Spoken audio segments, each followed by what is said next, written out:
Hey guys, how's it going? Sorry, I didn't know you were here already. Somebody should have texted me and let you know you guys were here. All right. Well, anyways, welcome to this week's episode of Healthy Tales with Dale. Right. So when we think about health and kind of like the physical things that we have to do, there are three things that we focus on: nutrition, movement or activity, the gym, and sleep, right? Today we're going to be talking about the third, and that is sleep. So, there are a lot of people who have a hard time falling asleep. There are a lot of people who wake up and they don't feel rested, right? They still feel like they need more sleep, and they're like, oh, I slept like 9 hours. Anyways, we're going to talk today about some things that might be affecting your ability to fall asleep and getting deep sleep. So when it comes to sleep, there are different cycles that we go through. Non-rapid eye movement 1, or NREM 1, NREM 2, NREM 3, and rapid eye movement, right?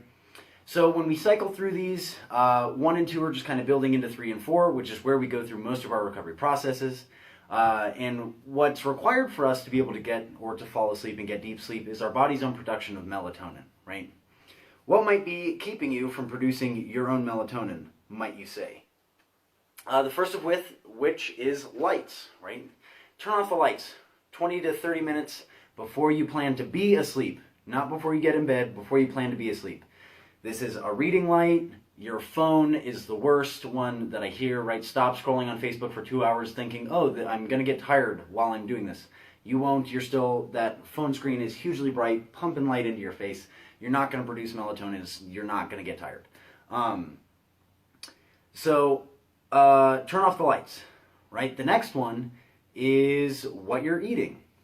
Cut off your caffeine consumption at noon, please, right? Normally, if you are consuming caffeine, it's something that helps us get up in the morning, but a lot of people like to consume it at 2, 3, 4 o'clock in the afternoon because they're tired, probably because their nutrition isn't good enough, right?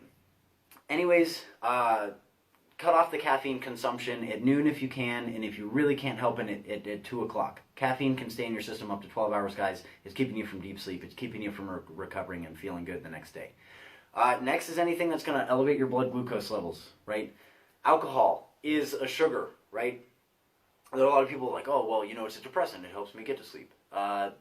It's not letting you get deep sleep.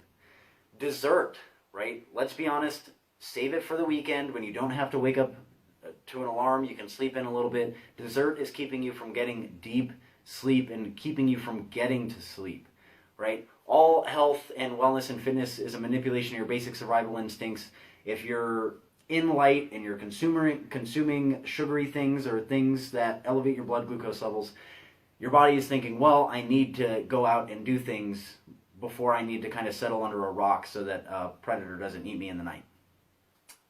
So what we should be eating at dinner is high fiber stuff, lots of vegetables with a good source of protein, because the vegetables is where we're getting our carbohydrate, and that is going to make you get deep sleep and wake up feeling rested the next day.